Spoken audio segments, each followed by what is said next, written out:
Good morning, good afternoon, good evening, wherever you are. I wanted to thank you for joining the Spiritist Talk series, which is promoted by the United States Spiritist Federation. We join here together every Saturday at 11 a.m. Eastern Time.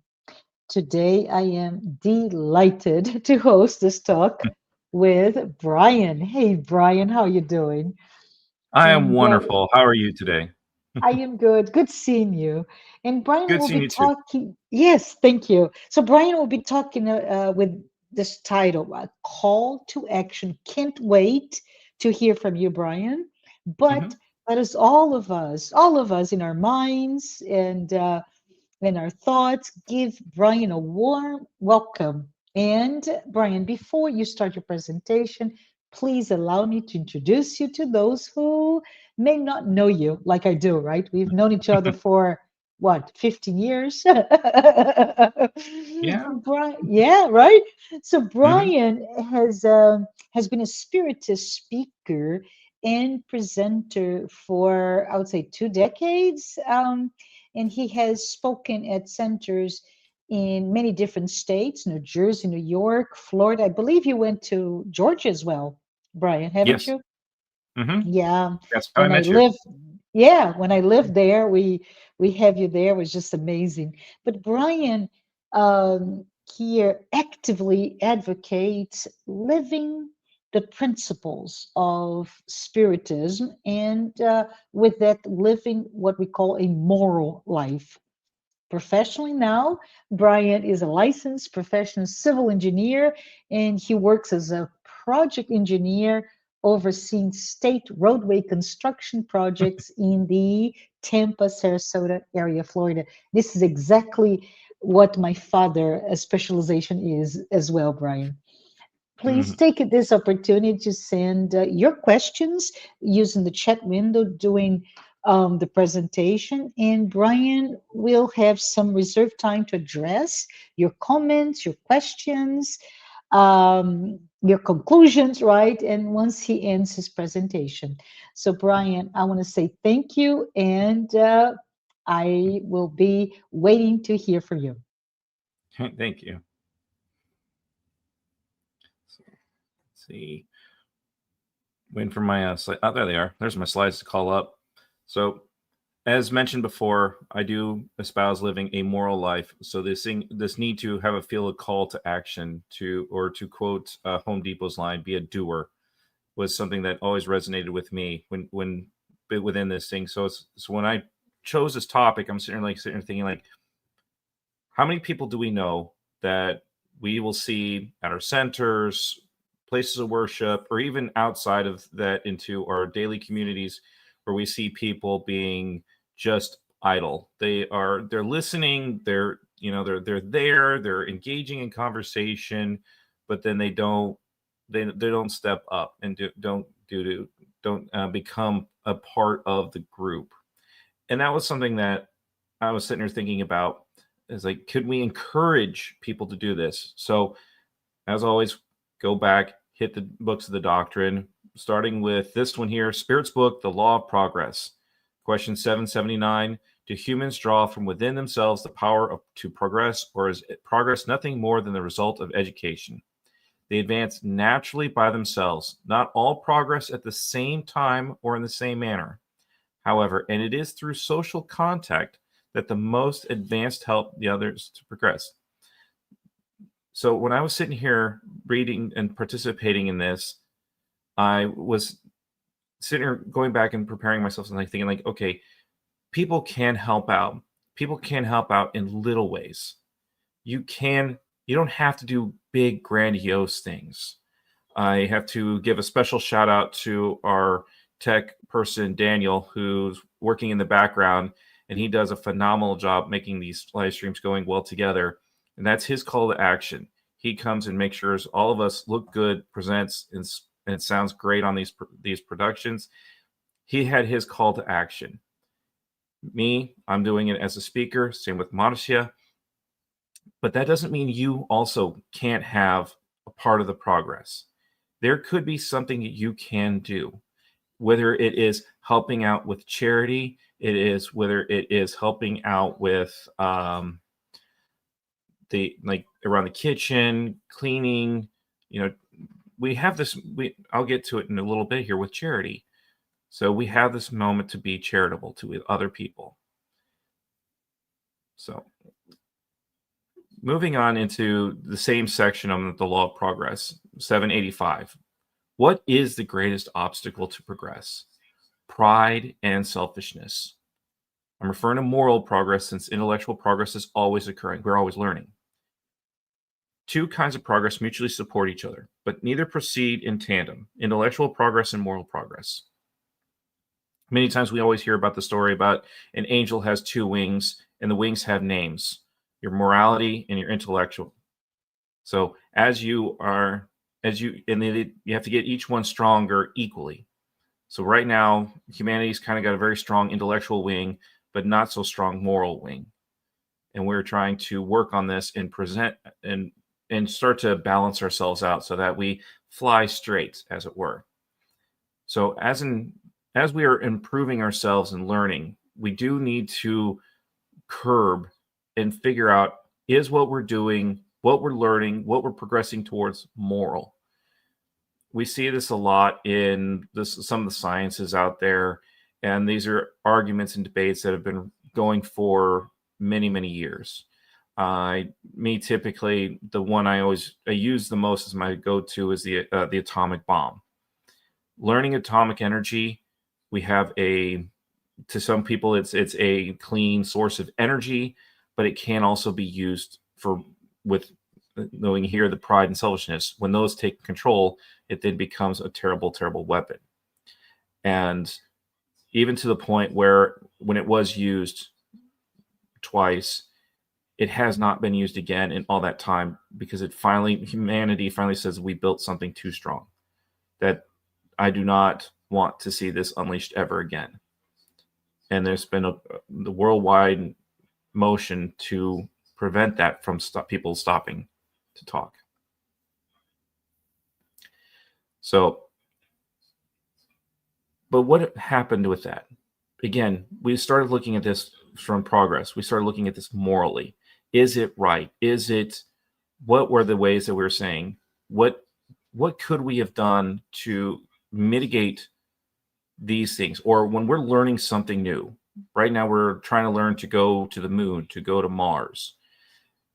And we are wrestling with all these things that are going with it. And are we applying a moral principle to it? Is there a reason why we are working to go someplace else, but not take care of where we come from? Is this, variety of questions like this. And that's progress. And that's what we're sitting there working on. But now let's bring it back to the individual. Let's bring it back to yourself. Are you taking the time to think about the actions in your life? Are you taking time to think about how you treat your family, your spouse, your children, your coworkers, your friends? Are you the person that is encouraging them, inspiring them, helping them progress in a good way? Or are you, in a way, like sitting back? Are you just letting things happen? Or are you being a portion of progress? Are you being part of that group that leads forward and helps to curb pride, selfishness? When we get into these things, we have to sit here and reflect back on our actions or inactions, as this topic is all about. So progressing on to, still staying in the Spirit's book, The Law of Progress, 799. In what way can Spiritism contribute to progress? By destroying materialism, one of the sores of society. It enables people to comprehend where their true interests lie. Destroying the prejudices of sect, caste, and color, Spiritism teaches them about the great solidarity that must unite them as brothers and sisters.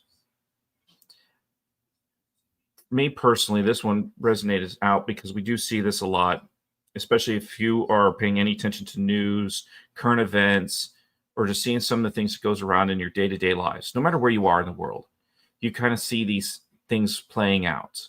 And it's like we do this one-upsmanship. We do all these different little things to sit there and get ahead of the other ones.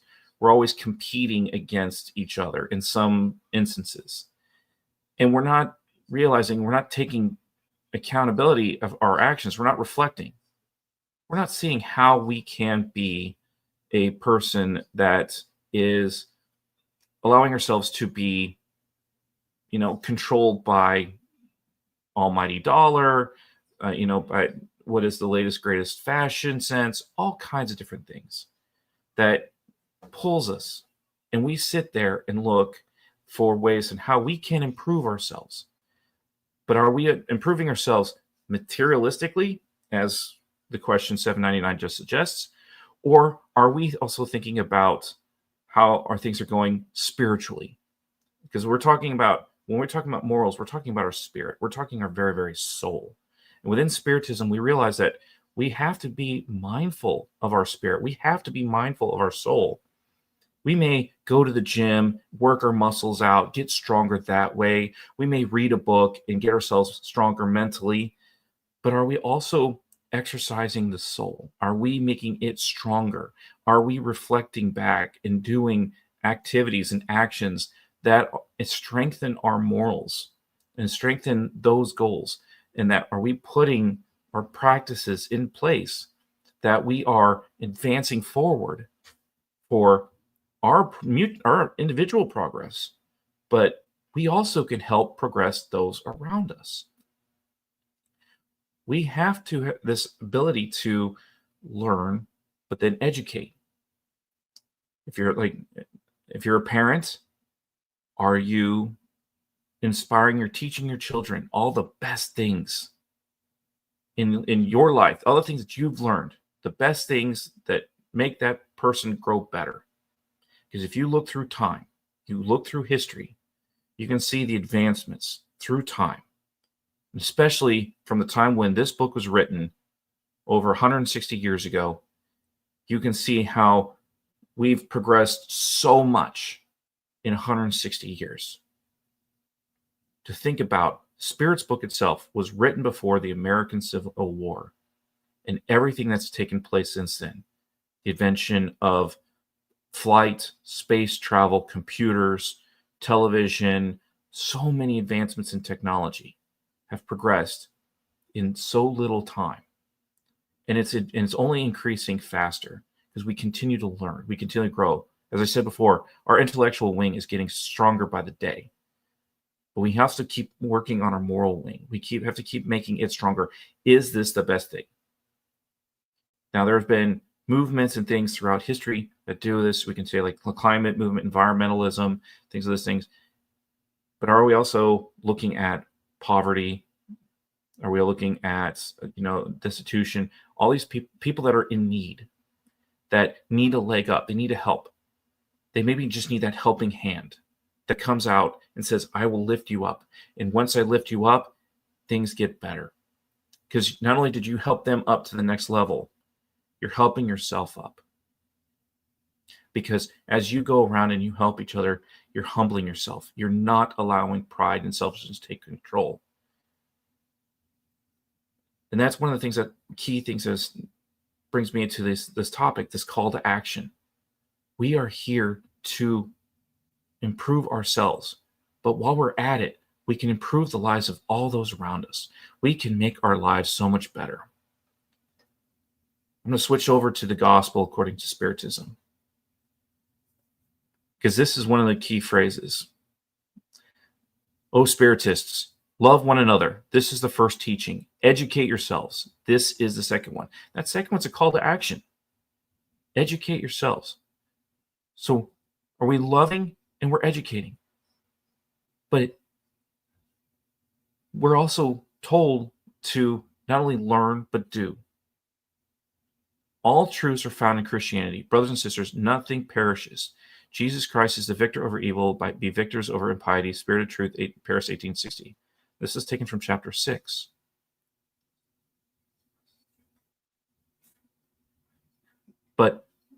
What ways are we sitting here? We can love ourselves, we love our family, we love our friends, but that's not where we're told to go. We are told to expand beyond that. Jesus teaches us to love our enemies. We have to expand our loving circle to all those around us. Like I just said in the last slide, we are to treat each other as brothers and sisters. We are to make ourselves family. We are to incorporate ourselves as one human family. And we have people in our family that are the black sheep, the people that are little different, little odd, but they're still family. We still work out and we reach out to them, we help them, we do things for them. And the part that gets me is is this the people that you help them more than you help like a friend that's similar? Like, oh, I'll help my brother that's a little off because he's my brother, but I won't help my friend because he's my friend, or I won't help my colleague because he's my colleague. Where did that line come into play? And as we just read, that is something that should not be there. If you have a chance to help someone, if you do, and this is critical because you don't need to do grandiose things. You don't need to be big to make a difference. You can do small things. I remember a story here of a person that was in school. She was a high school student and was having a really, really rough time. And she's in there, in her locker, books spill out of her locker. She's upset, she's crying, she's sad. Some person in the hallway saw this and helped her put the books back up into her closet, or into her locker, I'm sorry. Picking up all her books, everything else, and sitting there saying, and telling, boy, let's help you, and then puts them back in, and then leaves and sends her on her way. But that moment had such a profound effect on this one person because all of a sudden she felt seen. Someone saw her. And to make things even worse, the whole reason why she was setting up her locker as she was doing was that was the day she was going to commit suicide. And because of those small events of just helping a person put their books back in the locker, changed their mindset and realized that they are not invisible. And that helped them. That got them out of whatever it was in, and this person stayed around and didn't commit suicide that day. That's a small call to action. That's a small way to help. We need to go around and look at the small things we do, that we go around and help people and truly help them. It doesn't, like it says, I just said picking up books off a floor was not money, was barely any time, but it had a profound impact. Could we be doing those little things and progressing and making that a call to action? I'll go back with the second point here. True Spiritists are recognized by their moral transformation and the efforts they make to overcome their evil inclinations. This is going back to one of our favorite questions in the Spirits book, where we have to know thyself and take the time to go back, as St. Augustine mentions to us, and figure out, who did we hurt today? Did we do all the good we could do? Or is there any good we left undone that we could have done, but we didn't do? Is there ways out there that we could look and improve ourselves? Is there ways that we hurt someone's feelings? And if so, is there a way we can make up for it and put that into place? Is there a time when you are out there and you're mad or upset and you accidentally cut someone off? But then do you get upset when someone cuts you off? do you sit there like right now, as we mentioned in the beginning, I oversee road construction. So I put up those little orange cones up on the roadway, and I make trouble for however long it takes for my construction project to go. A year, 2 years, however long it may be. And during that time, yeah, I make a lot of people mad. I make a lot of people upset because I need a lane to widen the roadway, do my work, whatever I have to do before I give it back to you, the people. And you, next thing you know, is like, oh, this is so much better now. So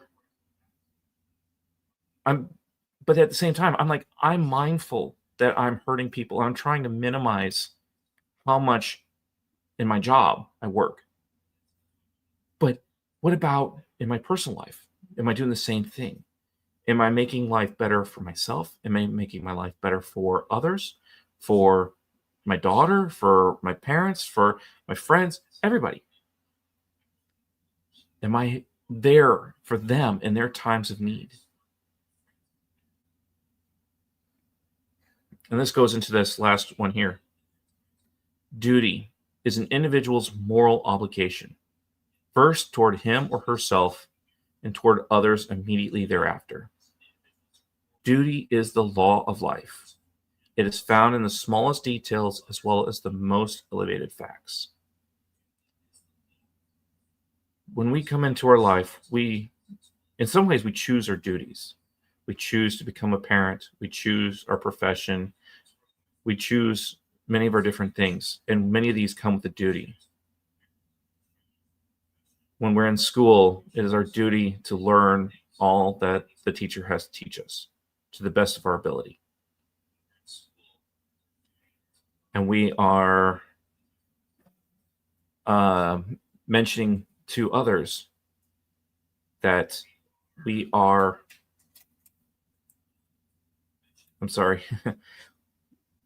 in our duties to others, we have to remember that we also have a duty to ourselves. Because there's times when we get lost in helping others and we forget to help ourselves.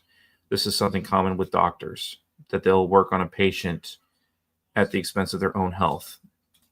And then to the point where then they are unable to help others because they didn't able to take care of themselves. And then I started seeing that here within moral spiritual circles. Do we see the one person in our center that is our anchor, that is the person we always look up to the most? But are we also unable to be there for them? Are we allowing them time to hurt, to heal, to do what they need to do? Or are we forcing them to always do their duty, being strong, being the anchor for everyone else? This is something that I've seen from a few different centers now as I travel around a lot, to see that we should always be mindful and help our centers, our communities, and not just rely on one person. We should always make it a group effort and try to help in some small way, shape, manner, or form. Again, it does not have to be big. It can be small. Whether it's buying the book from the bookstore, helping say, I'll bring these foods for after the center, or donations, whatever it can be, but also putting some time and effort in, that helps because it takes the load off. Even Jesus, when he was going to the cross, had someone come and help him carry his cross. Even though that person didn't want to, he was told to do it, and he did. That was a duty. That was a call to action. And we find out that in our day-to-day lives, we have to be mindful of that. We have to keep pushing ourselves and keep helping all those around us. Not only do we have to educate ourselves, but we have to love one another, just as we were reading before in that previous slide. We need to be there for each other as well as ourselves? I'm seeing some of these wonderful questions coming in. I feel like I need to cut this a little shorter than normal just because I'm seeing these wonderful questions.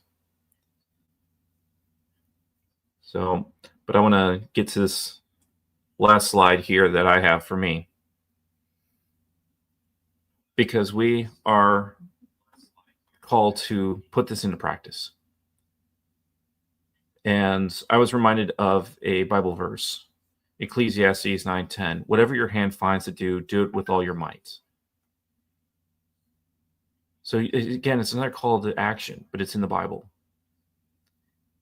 And it's like, whatever you feel strong enough to do it, and do it with all your ability. And then, of course, our favorite saying, without charity, there is no salvation. Charity is a call to action. We are here to help each other. We learn from each other. We help each other to grow. And we also take this opportunity to look through and see. One of the best things I love with these group studies I do when we're reading the Spirit's book is we go around and figure out, how does this question or answer mean to you? And I also see this too with the gospel. We'll read a section and say, how does this apply to you? How do you see this and everything else? Because it's amazing. Because everyone out there has their own points of view. They've all had multiple different experiences. The destination's the same, but the journey is entirely different for each individual person. So I'm sitting here listening to how people interpret one passage from 5, 10 different perspectives, and they all take little bits out of it. But by listening to those perspectives, it helps you get that grander scheme of what the truth is, because we have one part of it, they have another part, and someone else has another part. An example I was going to say is, sometimes you see this where they do art students. They are round in a circle, and the object they are painting is in the middle.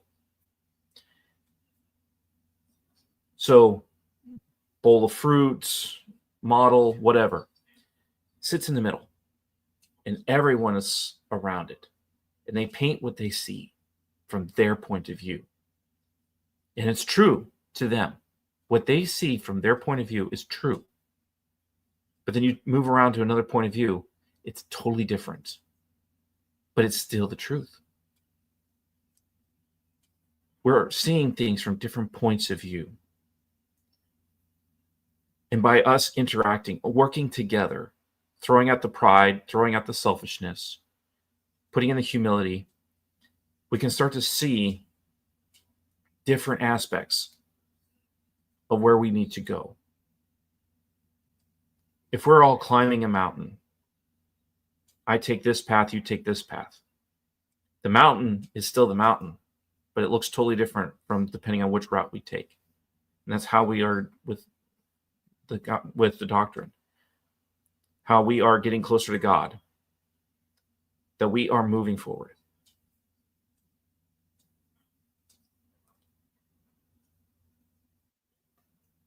Let's take another look. I've been speaking this whole time about the doctrine. And we have so many other books. I turned my camera and show you the library of Spiritist books I have on my shelf.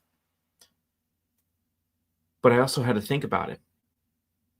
All the people, all the spirits that have jumped in to come and help us. Andre Luis, Joanna DeAngelis, Emmanuel, Manuel Filomeno Miranda, so many books are written. These are spirits that says, I'm coming to help you. I'm having my call to action to bring words of wisdom, words of knowledge to you. How are we to go through life with all these authors? They are coming and helping us. They didn't have to. Joanna DeAngelis didn't have to write. Andre Louise didn't have to write. They could have kept on moving on. But yet they brought their wisdom to us. And even in their works, even in their writings, we see this especially with Andre Louise. We see how the spirits come to action. We have enough examples where the spirits themselves come to our aid, to our rescue.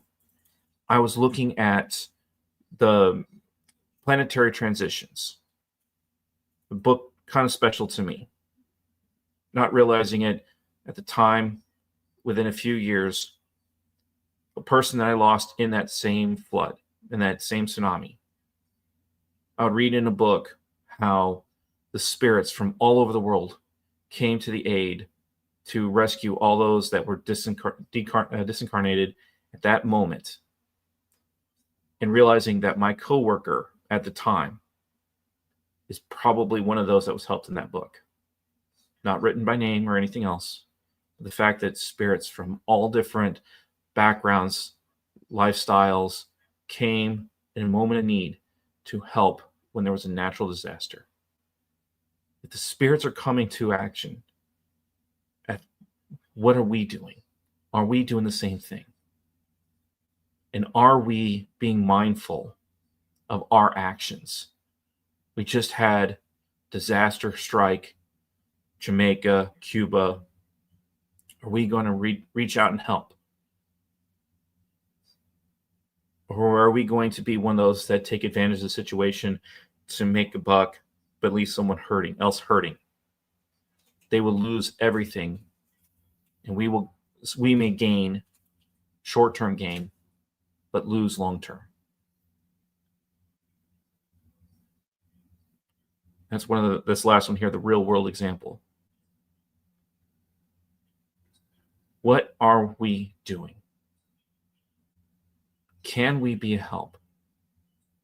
In California, the Palisade fires. People open their homes to friends, family, to strangers to say, hey, I still have my place. Let me help you. Let me give you a bath. Let me give you a place to stay and help you get you back on your feet.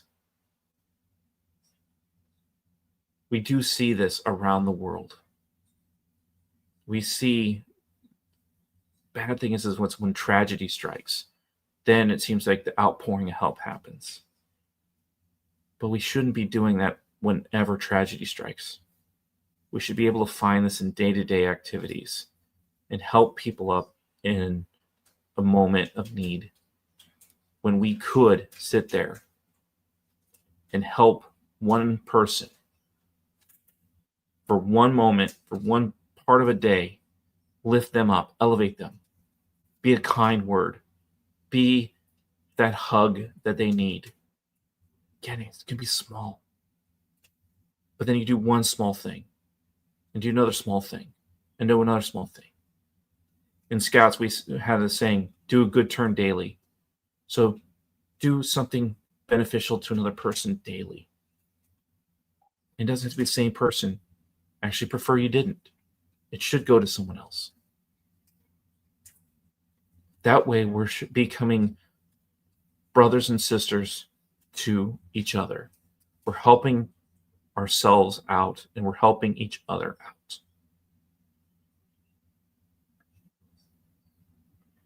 With that, I'll invite the host to come back. We can probably start working on some of these questions and answers.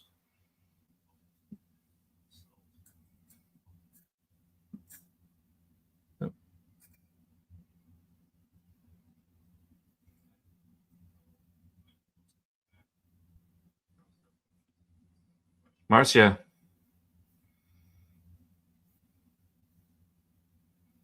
Hi, I'm back. So thank you. Thank you for your kind reflections. It's really a sweeping reflection on the foundations of Spiritism. But this is really an invitation for all of us to truly understand what is a call to action, as the title of your talk today. But before we start our Q&A, Brian, let's start with some announcements. So first one, yeah, if you didn't make it, right? If you didn't make it to the 19th US Spiritist Symposium, it took place on September 20th. So we are, over a month away. It was in Ann Arbor, Michigan. And the theme was the evolution of consciousness, a path toward enlightenment.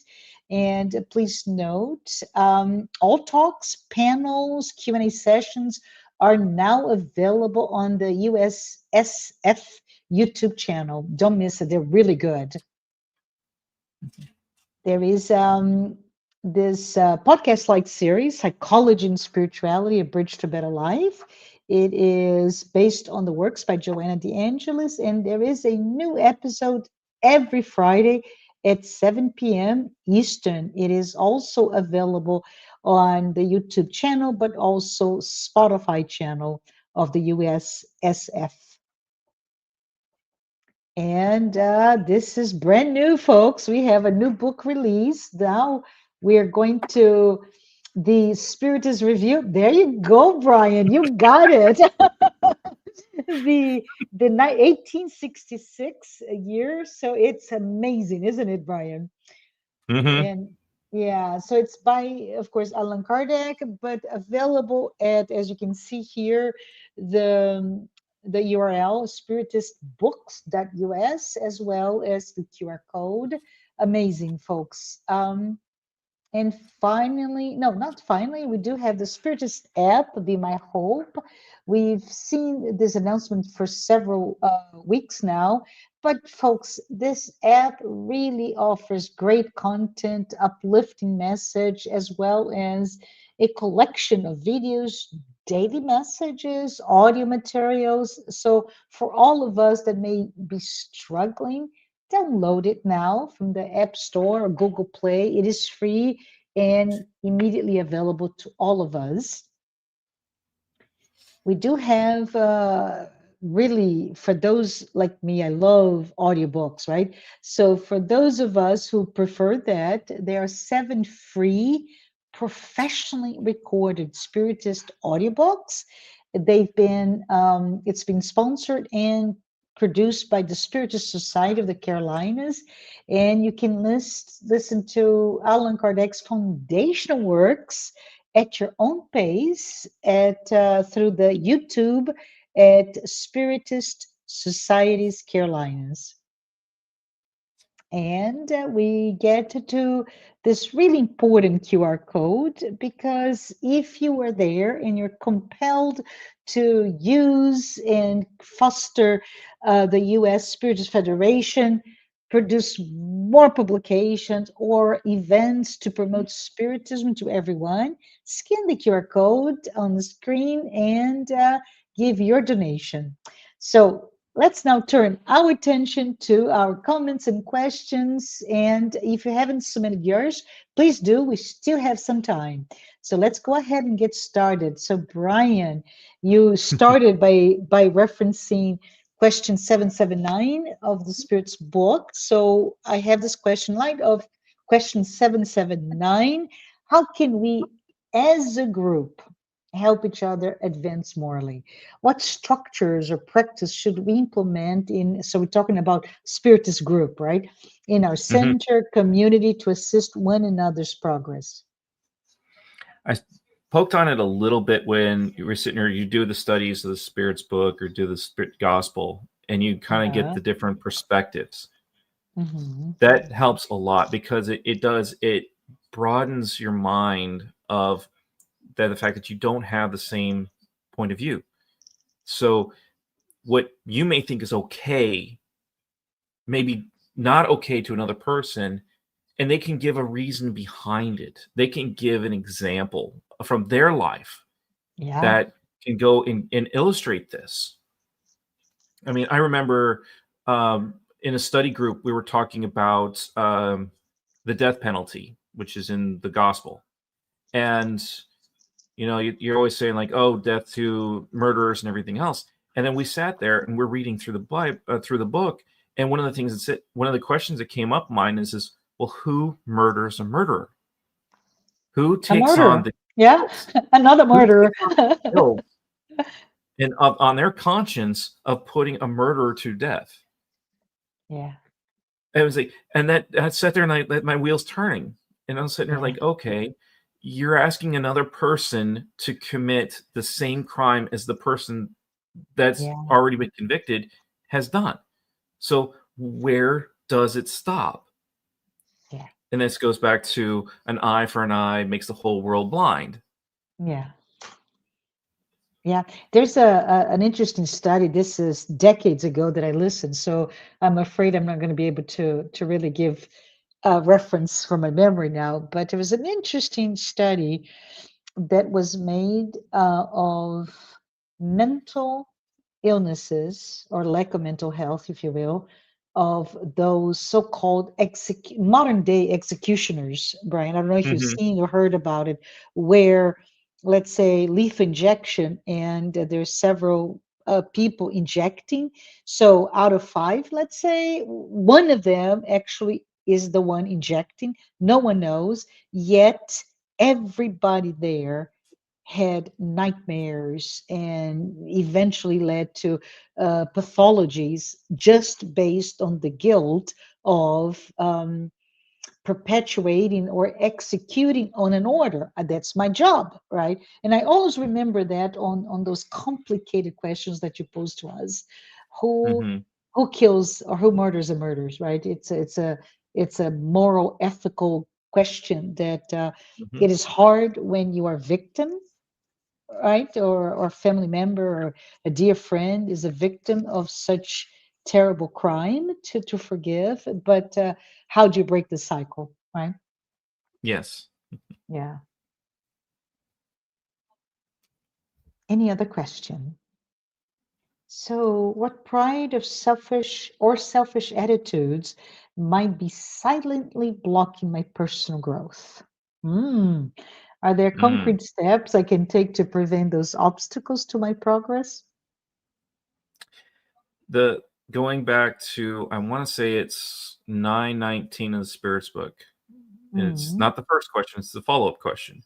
The mm, first question is, no, as a man in antiquity, know thyself, and that's when Saint mhm. Augustine comes in and does the reflection. And Yeah. you have to sit there and you have to go backwards and think through the day. And it's reflecting. You have to Mhm. take the time to reflect on your day, because when you do the pride and the selfishness have no power when you're reflecting. How can you be prideful to yourself? Yeah. You're always honest with yourself. You can't steal from yourself. So selfishness and pride go out the window, but you have to take the time to reflect. And if you don't like St. Augustine's methods, there's Ben Franklin's methods with his 25 virtues. And Yeah. he'd have a journal, and every day he put a Yeah. dot if he did not uphold a virtue or a value. And then that Yeah. way he would go through, and by the end of his life, the amount of dots decreased. They didn't go away. He wasn't perfect Yeah. by the end of his life, but he went from, say, 7 dots a day to maybe two or three. Yeah. And that's progress. Yeah. Yeah. It's very interesting when you think of that. I immediately, because where I work, they call lean methodology. As you know, it's Hmm. a very well adopted for manufacturing, but other environments. Uh, and you do problem solving. But in my company, you call a pride problem solving. So when the questions about pride, immediately it came to, oh, problem solving. Why? Because in one of the lean tools is called the 5 whys for the problem Hmm. solving. You have to start with the first, why did it happen? Well, da da da. But why did da da da happen? Da da da da da. And why did and only when you find the root cause, we start to see a, if you will, a solution or a path toward solving the problem, right? But the question was about how do they block, and I hear is maybe you're not aware of the problem, and that know thyself, as you mentioned, is a very important question. I would say one of the most well cited referenced question in the Spirit's book by Allan Kardec, and it's one that you really need to take to heart, right? We Hmm. need to understand. Joanna de Angelis, as you know, I'm a student of Joanna de Angelis, and she brings about, Brian, questions on spiritual but also psychological maturity, Hmm. right? Or immature in some cases. And I think if we are very honest to ourselves, we are pretty across the board immature, right? Hmm. So those questionings, those Saint Augustine, Benjamin Franklin, or any other methodology we can use for this awareness, self-awareness, can help us become able to identify, so that you can have some concrete steps to Yep. prevent those Hmm. obstacles of pride and selfishness, as you Hmm. mentioned here. You mentioned Joanna DeAngelis, and going back to Yeah, my topic, yeah, we always notice how Joanna DeAngelis is harder to be. But at the same time, she's also forcing a silent call to action. yeah. She doesn't want you. She doesn't want to lower herself to our level. She's encouraging us to step up to where she is. So Yeah. she's calling us to action to learn and to grow.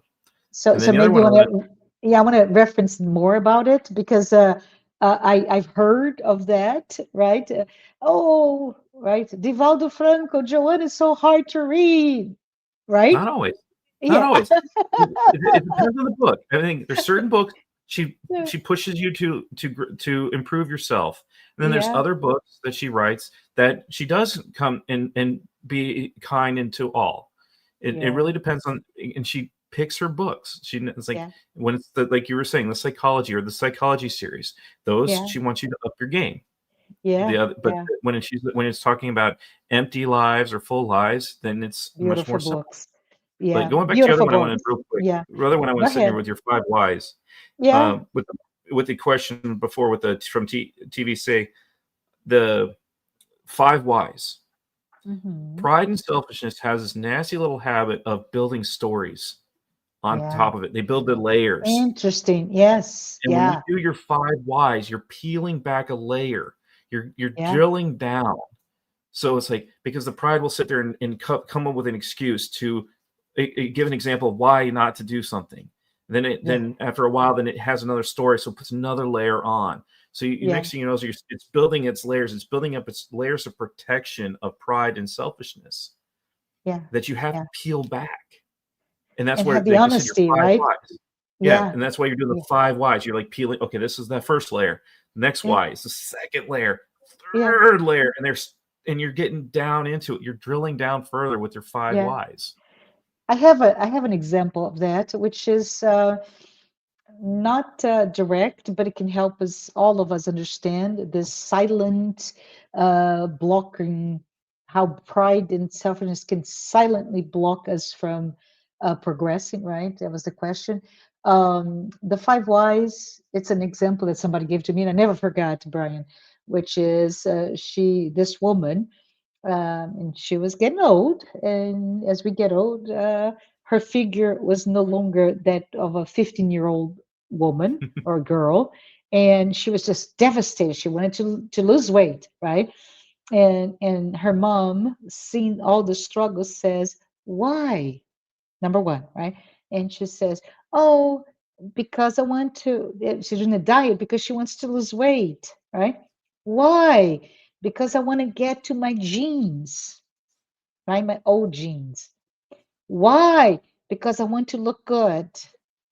Why? Because I want to have a boyfriend. And the fifth one, which is the one in her case, was the example. And she said, "But why? Because I want to be loved." And for us, it's really this: we all want to be loved. So Hmm. instead of diets and genes and boyfriends, let's go into the root cause of what is hurting us in many cases, right? Pride and selfishness, it's usually the reason. Anyways, let's go for the next one. Brian, in what ways does materialism reinforce pride or selfishness, and how can self-awareness counteract it? Ooh. Well, for a lot of people, this is the status symbols, the prestige. I'll use your Mm, previous example as a great example mm, because they're saying, why getting the jeans to look good and yeah, everything else? So, versus what? What was she wearing before that? Why did she need to be in like those yeah, jeans? yeah, yeah, Because yeah, that builds, that's the pride, that's the selfishness. Do you have to have the latest and greatest automobile? Do you have yeah, to, like, yeah, I have an Apple Watch, but do I have the latest and greatest version? No, I don't. yeah. It's like, it's one of those things where is it necessary? Like, even for my watch, I have a reason for it because I have a heart condition, and it uses Mhm. it to track. That's why I got it. That's it. Yeah, yeah. Otherwise, I could use it. I can use a $10 An watch from analog, Walmart. yeah, an Yeah, analog watch. Uh-huh. yeah, a Mm, little Timex or something like that. One of those little pieces. So, and that's kind of part of it. It's like, is what you're buying? Is it making you feel good? Is it there to sit there and say, I'm better than you? You mhm, know, like mhm. someone driving a Lamborghini down the street. Yeah, it's going to turn eyes. It's going to turn heads. And Thing it costs as does. much as It a does. house. Yes. I'm like, so you're driving. You have you're driving around in something smaller than your house that costs the same as your house. You have the Yeah. money for it, okay. But does it? Could a $30,000 car do the job just as well? Yeah. I mean, Yeah. there's this is the materialism aspect. This is it. Yeah. I mean, I'm wearing a collared shirt for this event. But Yeah. then after this, I can switch into a t-shirt, or Yeah. something like a little bit less casual Yeah. or more, or, and More also casual. Yeah. more casual. Thank you. Yeah. I was sitting here, but it's like, could I, or do I, but I can also put up in a full suit and tie, like I did at that. We did the 19th symposium. I was there in a full suit and tie, Yes. three-piece suit. Yeah. Yeah. So I had, so it's like I can go up, I can go down. And what is the Uh-huh. purpose? Yeah. So, Yeah. and again, that's where it's so Yeah. again, going back to reflection, self-awareness, reflect it. What Yeah. do it? It's like something that I was always told to is like Christmas list. We always do, what do you need? What would you like? And what do you want? Not Oh, those, I that's in like those it. order. Yeah. Yeah. So you got Yeah. your needs, wants, and would likes. So you already Yeah. prioritize. What do you need? Yeah. Yeah. And then, Yeah. but put that for materialism. Do Yeah. you Yeah. need something fancy? Or do you just want it? My daughter wants candy from Halloween. Ha-ha. So, uh, but does she need candy? No. She wants it? Unfortunate. Yes. Then in the grand scheme of things, it's more of a would like. I would like to Yeah. have candy. I just want to go out and Yeah. have fun, go trick or treating, and have the experience. Was Yeah. actually the want. Yeah. The candy Yeah. was this the would like. I would like to get candy because of that.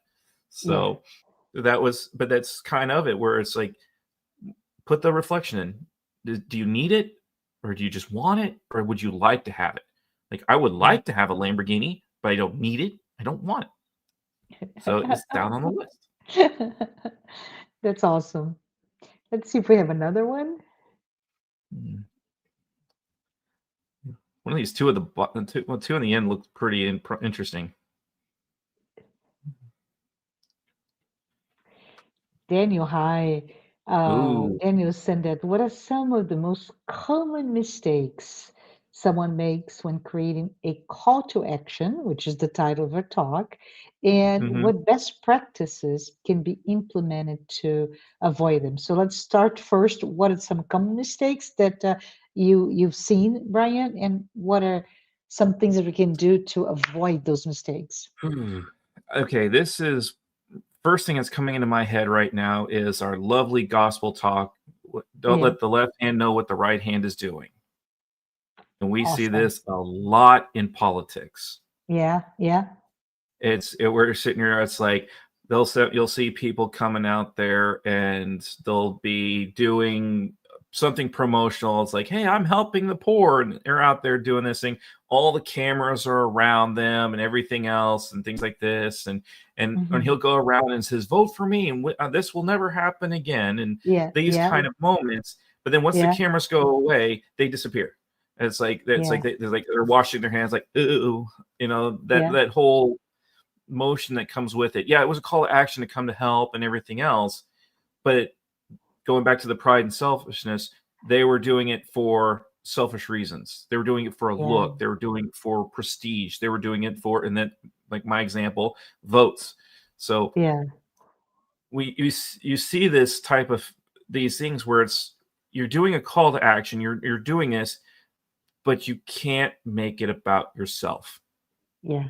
Like you and I right now, we've been dialoguing this whole time in these question and answers. We've been pulling off each other. We're doing exactly what I was saying before, where we have two different points of view, and we're dialoguing, and we're sharing, and we're meeting together, adding ideas. Yeah. So this is part of it. When we do our call to action, sometimes our call to action may be those words says, hey, I don't see it the same way you do. I see this as you being, prideful, selfish, and something like this. I think you're doing this just for your own gain. And that's something we also need to do too. We do need to call out bad behaviors in some instances. We got to sit there and say, hey,